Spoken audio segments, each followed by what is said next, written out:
Welcome back to Jedi Enclave. I'm Daniel, I'm Chris. and today we're going to talk about a comic book that just came out that I was super excited about called Age of Resistance: Snoke, Fail or Kill It.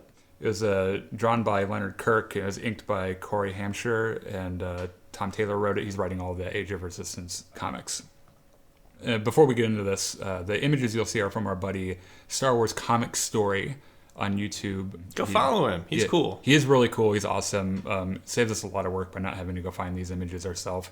And he gets comics up so fast. Like, I remember I messaged him about this one and was like, so when this one's going to be up? And he's like, oh, it's up now. And I was like, oh, great, okay. So anyway, this the whole thing is about Snoke. Each one of these center around a different character of either the First Order or the Resistance. This one's supposed to be about Snoke. And it starts out on, I can't remember what planet it is, but he's standing on a cliff and he's holding Kylo Ren with the Force over it.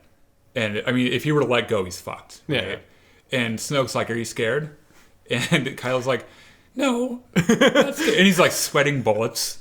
And he's Sorry to cut you off, but this reminds me so much of the Jedi Outcast and Jedi Academy video games. Oh, yeah. Where you could get Force grip and just like grab stormtroopers and drop them into a bottomless pit. Yep.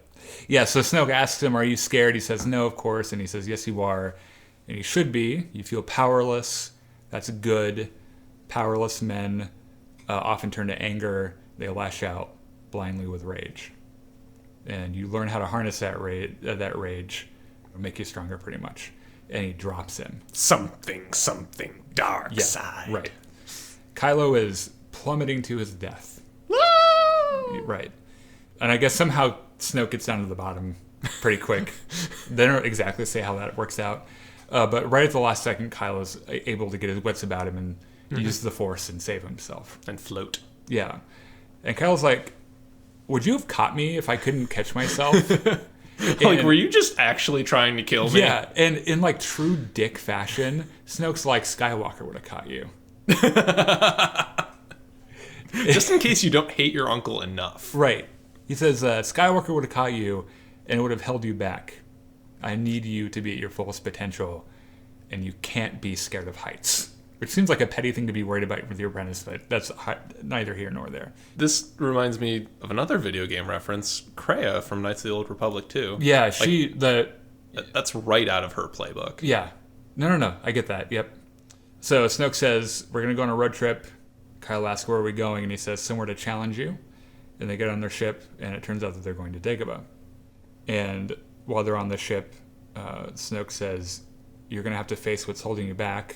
And you're either going to fail or you're going to have to kill it. So they get there. Kylo, like the first thing that Kylo thinks about is like, I got to grab my Kylo helmet. Yeah. And he grabs it to put it on, and Snoke says, leave it. And Kylo's like, no, it's my helmet. I want to wear my helmet. Yeah. Wham! And he full on bitch smacks him and screams, I said leave it.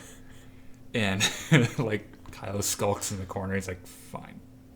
You're not my real dad. Right. The thing that gets me, though, the thing that he says to him, he says, you can't hide behind a mask. You can't pretend to be Vader in this place. Which I think is the thing about Kylo Ren that a lot of people pick up on when they watch Force Awakens. That this new bad guy is terrifying and rageful, but he hasn't figured out who he is yet, and he's just trying to be Vader. Mm-hmm. Partly because he's related to him, but because he admires him a whole bunch. Now, this next part was a part of what we saw the preview for this comic. We talked about this, but they step off the ship on the Dagobah, and Kylo says, I can still feel him. I can still feel Luke Skywalker. And Snoke says, I mean, it's the best Jedi that ever lived trained here, so of course you're going to feel him. And Kylo is a little confused, and he's like, why do you refer to him with such respect? And Snoke says, I mean, he's earned my respect, and he's also earned my fear. And Kylo's like, has a moment where he's just kind of like, whoa. Because I think he probably assumes that Snoke fears nothing. Mm-hmm. And so he offers, well, Skywalker was weak. And Snoke was like, no, he was not weak. Bitch. Yeah, he's like, he was not weak. He was just misguided. And let me tell you, you little shit. If I would have had your uncle at my side, this galaxy would have been mine a long time ago. And so, like, again, Kylo just ignores it like he didn't hear it. And he's like, fine. Okay, what's next? So they get to a pretty familiar locale at Dagobah, which is the whole reason they're there, which is this cave, this dark side cave. The cave. Right, the cave in Empire Strikes Back, of course. Luke goes in there and faces Vader. Well, Vader in quotation marks. Right. Yeah, it was a vision. Kylo kind of notes that it feels cold and he feels death there, and Snoke tells him, this cave is power and darkness, and you needed to go in there. And so Kylo's like, well, can you tell me what's in there? And Snoke's like, well, only what you've been too weak to bury.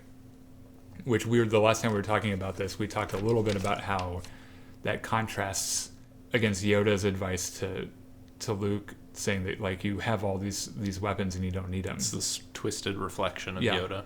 So he goes into the cave, and the first thing he sees is Luke Skywalker as he remembers him. And it's also, I guess, important to note that Kylo is a young man in this comic, and he looks very young. The art in this book is so good. This must be like 5 years or maybe more before Force Awakens. So he sees Luke, and he's like, Luke tells him, I don't want to fight you, which is like the most Luke Skywalker thing. I think he even says that in Battlefront 2, by the way. I don't want to fight you. I don't want to fight you. Yeah, right. And then he kills everything. Yep. Kylo says, I don't care. And he turns on his lightsaber, and they fight, and they duel furiously. And the whole time, Snoke is kind of whispering in his ear. I think with the Force. Either that or he got like Bluetooth earpieces or something. No, Snoke can reach across the galaxy to connect people. He can talk. He's got his own Bluetooth. Yeah. He's reminding him. He's like, your hatred for him is right. Like, he feared you and how powerful you could become. And then Kylo senses an opening in this fight, and then Snoke kind of calls back on a familiar beat, where he says, "I sense your decision. Like, I can feel the decision you just made. Strike out, blah, blah, blah." And he cuts Luke down, or the vision of Luke down. And Kylo's like, all right, I'm done. I'm all done. Luke's dead. I killed it. Yeah. Snoke's like, you are not done. And as if on cue, a much younger Han and Leia show up. And it's right about then where, like, my little hair stood up. Because it's like, the thing that you know about Kylo Ren, other than him trying to be Darth Vader, is that, first of all, he's a mama's boy. And you can tell, even in Last Jedi, you can tell he loves his mother very much. And I think he loves Han as well, just in a much more twisted, conflicted way. Leia tells him, Ben, please stop. And Kylo looks at him. He's like, Mom, that's not my name anymore. It's Kylo. And Han's like, it is. You are Ben Solo. You are our son.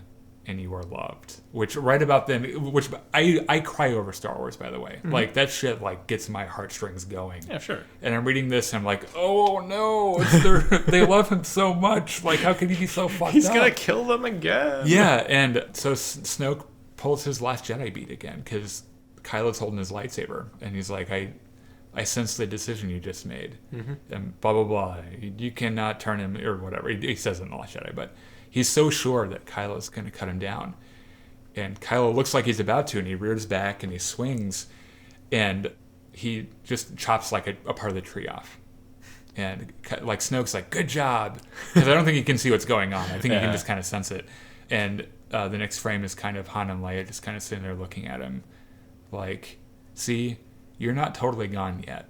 I think Snoke just kind of like starts expositing like he does. He's telling he's done a good job, and all of a sudden the ground implodes. And Snoke's like, what just happened? And Kylo's like in this hole in the ground. Like, he has obliterated this dark side cave. Like the cave that you know from Empire Strikes Back, that kind of like sacred spot that Luke like learned this big lesson from. Kylo's like, fuck off, and just like destroyed the whole thing. And Snoke was like, okay, it's awesome that you can do that, but that cave has been there for literally thousands of years. I kind of wanted it for the next guy, too. Yeah, he's like, I wanted that for another apprentice. And Kylo Ren's like, you can fuck off. You'll never need another apprentice, and just like mic drops and walks away. And that's how the comic ends. Yeah. Now, this is a cool comic. I love the art, the thing with Han and Leia, and even Luke. Like, because Luke is, I mean, I think we know that they're like in real life between Kylo and Luke. I don't think Kylo has much of a chance with a lightsaber duel, but even seeing Luke like with his green lightsaber was really cool. Yeah. Everything about it was neat. The thing that upset me just a little bit was that it seemed like more of a comic book about Kylo Ren. Yeah. And did nothing to develop Snoke as a character, which I don't know. Maybe it's because he doesn't matter anymore, but that's a part of the story I still need. Like I need to know why Snoke was a player that was so important in this, and why he was so powerful, and where the fuck was he the entire time? Because we called back to this a little bit in another episode we did, but Palpatine felt what I think was Snoke. Yeah. In the unknown regions, he felt this dark presence calling to him, and he knew it was this immense power, and it had to have been Snoke. And I want to know more about him. Like he's kind of a cool character. Yeah, I think that's a fair criticism. Yeah. The biggest thing I took away from this comic is how much it mirrored a lot of the plot beats of the sequel films so far. Mm-hmm. So like the whole kill your past thing, that's been a key part of Kylo Ren's character the entire time. And he clearly got it from Snoke. Yeah, that's exactly what this whole story was about. So Kylo Ren taking this third option of just destroying the cave rather than having to kill his parents, mm-hmm. the vision of his parents, that kind of suggests to me that Snoke maybe never had as much control over him as he thought. Exactly. That's exactly what I thought as well. I think that Kylo learned pretty early in his relationship with Snoke that Snoke had some arrogance that was really dangerous to him. Yes, the man, whatever he was not infallible. Yeah, and that he was better, and that he knew that he did not belong to Snoke, which really, really was an important thing for him to learn so early. Not only that he could fool Snoke. Yeah.